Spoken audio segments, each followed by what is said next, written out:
Good evening, everyone. This is Ifkhar Hussain Ansari. So today we have to discuss in this particular video. We will be discussing about glycolysis or breakdown of glucose. So start करते हैं glycolysis. ये biochemistry का portion है और ये third unit का first सब unit है। अगर हम ग्लाइकोलिसिस की बात करें तो फिर ये दो ग्रीक वर्ड्स से मर्ज करके बनाया गया है। ग्लाइकिस मीन्स स्वीट होता है, as well as lysis means breakdown, यानी कि स्वीट सब्सटेंस का ब्रेकडाउन या स्प्लिटिंग होने को ग्लाइकोलिसिस बोला जाता है। और इस वाले पाथवे को और एक नाम से भी बुलाया जाता है जिसको बोलते हैं एम्टन मेयरहोफ परनास पाथवे और ईएमपी पाथवे भी बोला जाता है। फर्दर अगर हम ग्लाइकोलिसिस का इंट्रोडक्शन देंगे तो फिर ग्लाइकोलिसिस जो है एक 10 स्टेप प्रोसेस है जिसमें इंजाइम कैटलाइज्ड रिएक्शन होते हैं, जहां ग्लूकोज जो मॉलिक्यूल होता है वो ब्रेक डाउन होता है इनटू पायरुवेट, जिसके दौरान एटीपी प्रोड्यूस होता है। अगर हम इस ऑक्सीडेटिव प्रोसेस की बात करें तो फिर इसमें 1 mole of glucose partially oxidise होता है और 2 मोल ऑफ पायरुवेट आपको जनरेट होता है। फर्दर ये जो है ग्लाइकोलिसिस है, ये ग्लूकोज मेटाबॉलिज्म का एक इम्पोर्टेंट पाथवे है जो कि सेल के साइटोसोल में होता है, और ये एक इम्पोर्टेंट इम्पोर्टेंट इम्पोर्टेंट सेक्शन है जहाँ पे जो ग्लूकोज जो ब्रेकडाउन होता है उसका जो है ये एक इम्पोर्टेंट स्टेप इम्पोर्टेंट पार्ट है। अगर हम ग्लूकोज मेटाबॉलिज्म की बात करें या ग्लूकोज कैटाबॉलिज्म की बात करें तो फिर इसमें जो ग्लाइकोलिसिस है ये एक मेजर पाथवे बोला जाता है जो कि सेल के साइटोसोल में होता है। फर्दर इस यूनिक पाथवे के बारे में अगर हम बात करें तो फिर ये जो पाथवे है ये एरोबिकली भी हो सकता है in the presence of oxygen, as well as anaerobically हो सकता है, और यहाँ पे मॉलिक्यूलर ऑक्सीजन का नीड नहीं होता है।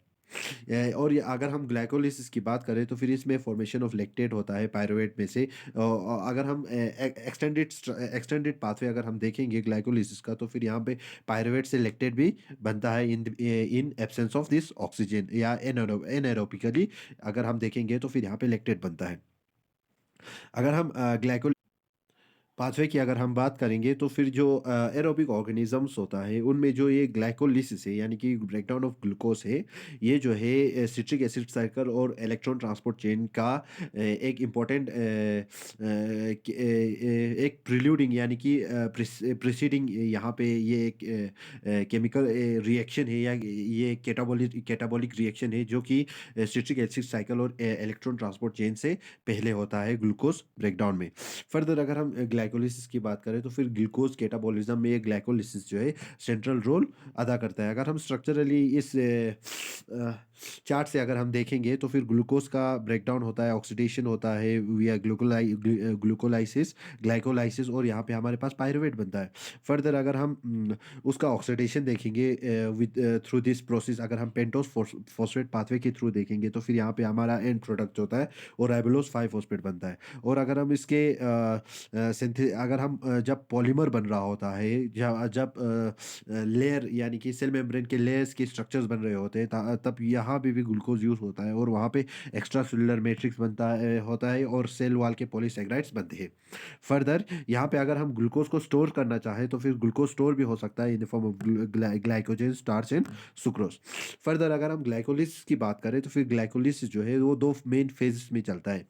अगर हम फर्स्ट फेज में देखेंगे तो फिर फर्स्ट फेज को प्रिपरेटरी फेज बोला जाता है और सेकंड फेज को पे ऑफ फेज बोला जाता है। जनरली अगर हम बात करें तो फिर ये जो ग्लाइकोलिसिस से जो 6 कार्बन मॉलिक्यूल यानी कि 6 कार्बन जो ग्लूकोज है या शुगर मॉलिक्यूल है, इसे ब्रेक डाउन किया जाता है इनटू 2 मॉलिक्यूल ऑफ 3 कार्बन वाले 2 मॉलिक्यूल में ब्रेक डाउन किया जाता है जिसको बोला जाता है पायरुवेट। और ये सब जो रिएक्शंस जब होते हैं या जो ये सब जो कैटाबॉलिक रिएक्शंस होते हैं तो फिर यहाँ पे ये सब रिएक्शन जो है एंजाइमेटिकली कैटेलाइज्ड रिएक्शन होता है। एंजाइम का यूज़ करके यहाँ पे ग्लूकोज का ब्रेक डाउन किया जाता है। ठीक। फर्दर अगर हम सबसे पहले प्रिपरेटरी फेज की अगर हम बात करें तो फिर ये जो प्रिपरेटरी फेज है फर्स्ट 5 स्टेप्स होते हैं ना ग्लाइकोलिसिस के, उसके 5 अगर हम जनरली बोले तो फिर ग्लाइकोलिसिस जो है 10 स्टेप प्रोसेस है। और इसके जो फर्स्ट 5 स्टेप्स है वो जो है उसको प्रिपरेटरी फेज बोला जाता है क्योंकि यहाँ पे ग्लूकोज को ब्रेक डाउन किया जाता है और यहाँ पे एटीपी का यूज़ होता है। अगर हम इस केस की बात करें तो फिर इस केस में फर्स्ट 5 स्टेप में ग्लूकोज़ को एंजाइमेटिकली फॉस्फोराइलेट किया जाता है। फॉस्फेट ग्रुप इस पे ऐड किया जाता है with the help of ATP, और यहाँ पे आपको एंड प्रोडक्ट फ्रक्टोज 1,6 बिस बाइफॉस्फेट जनरेट होता है। अगर हम इस सबसे फर्स्ट स्टेप की बात करें, फिर अगर हम फ्रुक्टोज 1,6 बाइफॉस्फेट की बात कर रहे हैं, तो फिर ये जो फ्रुक्टोज 1,6 बाइफॉस्फेट है, ये फर्दर स्प्लिट होता है और यहाँ पे हमारे पास 2 मॉलिक्यूल बनते हैं। 3 कार्बन वाले 2 मॉलिक्यूल बनते हैं, उन्हें बोला जाता है ग्लाइसरैल्डिहाइड 3 फॉस्फेट और डाइहाइड्रोक्सी एस्टोन। प्रिपरेटरी फेज की बात हो रही है। फर्दर अगर हम फर्दर अगर हम फर्स्ट फेज की बात करें, तो फिर इस फेज में जो 6 मॉलिक्यूल जो शुगर है, उसे ब्रेक डाउन किया जाता है, यानी कि हेक्सोस चेन जो है उसे तोड़ा जाता है या क्लीवेज किया जाता है। फर्दर अगर हम देखेंगे, इस क्लीवेज के दौरान एनर्जी इन्वेस्टमेंट होता है, एनर्जी यूटिलाइज होता है, और ये जो एनर्जी है हमारे एटीपी से जनरेट होता है, एटीपी से लिया जाता है, और जिसकी मदद से हमारा ग्लूकोज जो मॉलिक्यूल है वो एक्टिवेट होता है, और इसको प्रिपेयर किया जाता है फर्दर नेक्स्ट स्टेप प्रोसेस के लिए। अगर हम रिएक्शन देखेंगे, तो फिर आपको देखने को मिलेगा कि ये जो ग्लूकोज है वो 6 कार्बन मॉलिक्यूल है। इसे ब्रेक डाउन किया जाता है फर्स्ट स्टेप में इनटू ग्लूकोज 6 फॉस्फेट में, इसको ब्रेक डाउन किया जाता है। सॉरी, ब्रेक डाउन नहीं करते यहाँ पे, एडिशन होता है एक फॉस्फेट ग्रुप का, जिसकी वजह से हमारे पास शुगर फॉस्फेट बन जाता है। फिर इसके बाद ये जो शुगर फॉस्फेट है, उसे फॉस्फोहेक्सोस आइसोमेरेज जो एंजाइम है, फर्स्ट स्टेप में हेक्सोकाइनेस एंजाइम जो है यूज होता है, और यहाँ पे एक एटीपी यूज़ होता है, जो कि एनर्जी जिससे फॉस्फेट मिलता है। फर्दर सेकंड स्टेप में क्या होता है, ये जो ग्लूकोज 6 फॉस्फेट है, यहाँ पे ये जो है फॉस्फो हेक्सो आइसोमेरेज है, फ्रक्टोज 6 का फॉस्फेट को कन्वर्ट करता है इंटू ग्लूकोज 6 फॉस्फेट को कन्वर्ट करता है इंटू फ्रुक्टोज 6 फॉस्फेट।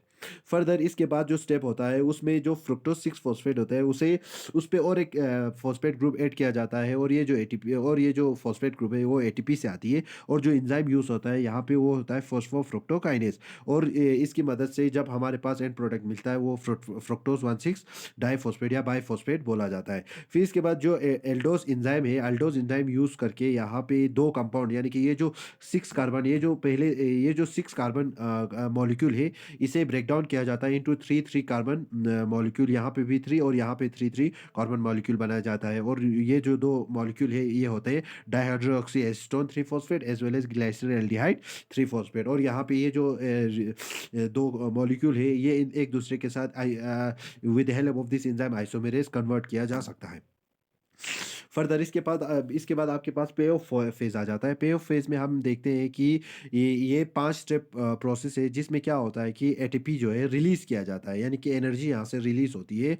इसमें क्या होता है कि ग्लाइसरैल्डिहाइड 3 फॉस्फेट को कन्वर्ट किया जाता है इनटू 2 मोल ऑफ पायरुवेट, यानी कि जो ग्लाइसरैल्डिहाइड 3 फॉस्फेट जो है, उसे बाद में एंजाइमेटिकली उसे फर्दर उसे कैटाबोलाइज़ किया जाता है, और वहाँ पे हमारे पास 2 मॉलिक्यूल ऑफ पायरुवेट बनते हैं। इसमें क्या होता है कि 4 मोल ऑफ एटीपी, अगर हम ओवरऑल देखेंगे, तो फिर 4 मोल ऑफ एटीपी जो है फॉस्फोराइलेट किया जाता है, यानी कि हमारे पास 4 एटीपी जनरेट होते हैं। लेकिन हमें पता है कि जो फर्स्ट जो प्रिपरेटरी फेज है, उसमें 2 एटीपी यूज़ हुआ था, तो फिर हमारे पास नेट अगर हम गेन की बात करें एटीपी की, तो फिर वो सिर्फ 2 मोल ऑफ एटीपी हमारे पास नेट गेन होता है। फर्दर अगर हम सेकंड यानी कि पे ऑफ फेज को अगर हम देखना चाहें, तो फिर पे ऑफ फेज आपको इस तरह से दिखता है कि जो आपके पास ग्लाइसरैल्डिहाइड 3 फॉस्फेट है, उसको with the help of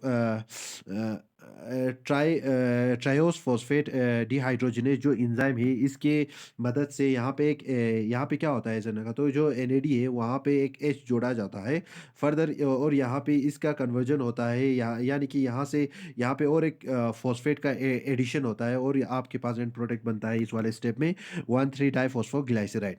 further ये जो 1,3 डाइफॉस्फोग्लाइसराइड है, यहीं पे आपका सबस्ट्रेट लेवल फॉस्फोराइलेशन होता है, जिसमें हमारे पास एडीपी पे एक एटीपी जुड़ जाता है, जो कि हमारे 1,3 डाइफॉस्फोग्लाइसरेट से मिलता है।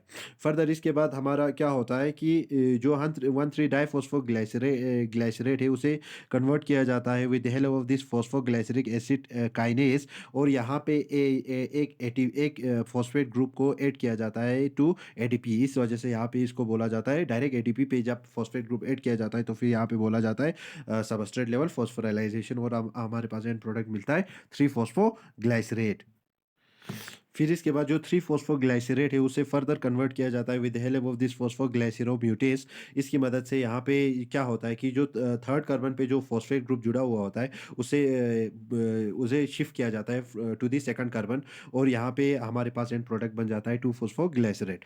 फर्दर इसके बाद जो 2-फॉस्फोग्लाइसरेट है इसके बाद एक हाइड्रोलिसिस एंजाइम हाइड्रोलिसिस होता है और यहाँ पे एक हाँ, ए वाटर मॉलिक्यूल निकल जाता है यानी कि रिएक्शन से बाहर निकल जाता है और यहाँ पे ये जो रिएक्शन है उसे कैटेलाइज किया जाता है विद हेल्प ऑफ एंजाइम एनोलेस और हमारे पास एंड प्रोडक्ट मिलता है फॉस्फोइनोल पायरुवेट। और अगर हम जनरली बोले तो फिर ये जो एनोलेस एंजाइम है वो यहाँ पे हमारे 2-फॉस्फोग्लाइसरेट को डिहाइड्रेट करता है और उसे कन्वर्ट करता है इनटू फॉस्फोइनोल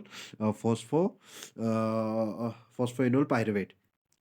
फर्दर जो फॉस्फोइनोल पायरुवेट है इसको फर्दर यहाँ पे सबस्ट्रेट लेवल फॉस्फोराइलेशन होता है और यहाँ पे एक फॉस्फेट बाहर निकल जाता है और यहाँ पे जो एडीपी है वहाँ उस पे और एक एटीपी जुड़ जाता है और यहाँ पे और एक फॉस्फेट ग्रुप जुड़ जाता है और यहाँ पे हमारे पास और एक एटीपी जनरेट होता है। और with help of this pyruvate kinase यहाँ पे क्या होता है कि ये जो फॉस्फोइनोल पायरुवेट है और रिमूविंग वन फॉस्फेट यहाँ पे जो फॉस्फोइनोल पायरुवेट को पायरुवेट में कन्वर्ट किया जाता है और ये जो ग्लाइकोलिसिस का लास्ट स्टेप है। फर्दर अगर हम देखेंगे स्टेप वाइज देखेंगे तो फिर स्टेप वाइज एक्सप्लेनेशन हम नेक्स्ट वीडियो में करेंगे। Thank you thanks.